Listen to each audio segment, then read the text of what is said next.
Mario is a bit of a video game Jessica Fletcher, and just as murders always conveniently seem to happen around that fictional author, trouble always follows Mario wherever he goes, and it's pretty much always because of Bowser or Bowser Jr. That's exactly what happens as Mario and all of his Mushroom Kingdom pals decide to wander over to the nearby Flower Kingdom and pay Prince Florian and the locals a visit. Big old Bowser turns up, zooms in on his Koopa Clown car, touches the Wonder Seed that everybody is marvelling at, and then promptly turns into an evil castle. Because, of course, that's what he does. What follows is an immediately familiar adventure across the Flower Kingdom, running, jumping, bouncing off enemies, and generally going from left to right on the screen. This is a Mario side-scroller to its core, and we've been here countless times before, but Super Mario Bros. Wonder marks a significant shift, an effort to rejuvenate the gameplay compared to when we last saw it with New Super Mario Bros. U. That game actually came out for the Wii U over a decade ago now. The most immediate shift is with the renewed visual flair that is shown throughout Super Mario Bros. Wonder.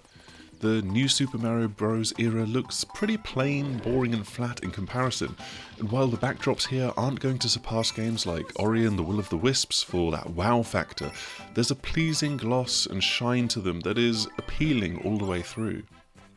Instead, it's really the character that shines through thanks to all of the animations that have been filtered into the game. As Mario heads into a pipe, his hat flies off and a hand comes back out to grab it as it spins. When they're in their elephant form, characters have to squeeze themselves in and out of pipes and doorways, and there's also just fun poses that they take as they pick up power-ups. There's countless small visual touches like this that are a simple joy to behold.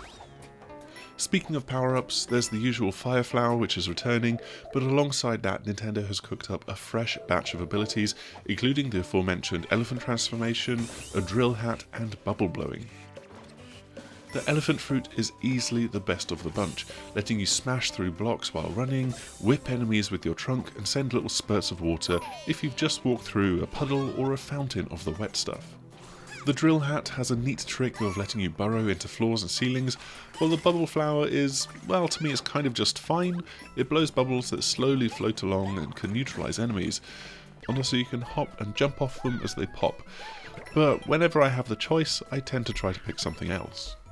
These aren't the only power-ups to your abilities though. Now there are badges which can either give you an extra ability to use on demand, or some kind of assist to help you get through a level. From a giant hat that lets you paraglide down, to an improved spin jump, vertical wall climb jump, or assists like sensing secrets and making you impervious to damage. Each one has got a particular use. They don't completely redefine what you're playing, but they're a little nudge in a certain direction and can make getting through certain levels a bit easier. You can only have one active at a time, so there's a pre-level or post-death choice to be made over what is best and most suited to a stage. Water levels will always benefit from having the Dolphin Kick equipped, which lets you go faster. But picking a badge is a little bit tricky sometimes, because the simple joy of Super Mario Bros. Wonder is not knowing what to expect from each level. Every single one has got a clear idea and theme presented from the start, whether it's based around avoiding charging bull rushes, swimming up cloud waterfalls, or venturing into a cave with a drill hat to counter Spinies that love to drop from ceilings. You can play through each one and have it feel like a regular old Mario level with a fun, if safe, twist to proceedings, but each main level also features a Wonder Flower. And if you thought that the regular Super Mushroom from all the way back in the 80s was a metaphor for drug taking, then boy have you got another thing coming with this game. Suddenly, that level with the bull rushes in it has you riding on the back of a whole stampede, or you're in a shower of power stars that endlessly make you invulnerable. Other levels have you taking on completely different creature forms, your perspective can switch to top-down and on and on and on. There's absolutely no hyperbole in me saying that almost every single Wonder Flower transforms a level in a completely different and unexpected way, though some of the best ideas do always have a habit of coming back later in different forms. Many times the flower will be right out in the open for you to discover, but in other levels it's sneakily tucked away alongside the secret areas hidden behind pipes, vines up into the sky, and the other familiar tricks that Mario games pull. This means that there's plenty of levels that have got two endings for you to reach, and you will have to go back into many of them in order to collect all of the Wonder Seeds that you need to make your progress through the campaign. Adding even more spice to the pot are the small and incidental things that you'll find dotted throughout the kingdom's overworld. There's 6 worlds joined together by the Petal Isles, and there's plenty to find around here with mini stages and quirky one-shot moments throughout. Since New Super Mario Bros. Arrived on the Wii, one of the best ways to play Mario side-scrollers has been with friends and family by your side. Well, so long as you're playing with people of a similar temperament to you and with a degree of patience. With up to 4 players in the same screen space, power-ups kicking off, and some levels really picking up the pace, it can be absolute chaos. Thankfully, this game is really quite forgiving in that death never really matters. Whether you slip off the screen because someone's got a bit too far ahead, or you clatter into an enemy or fall to your doom, you just come back as a ghost and need to touch another live player to be fully restored.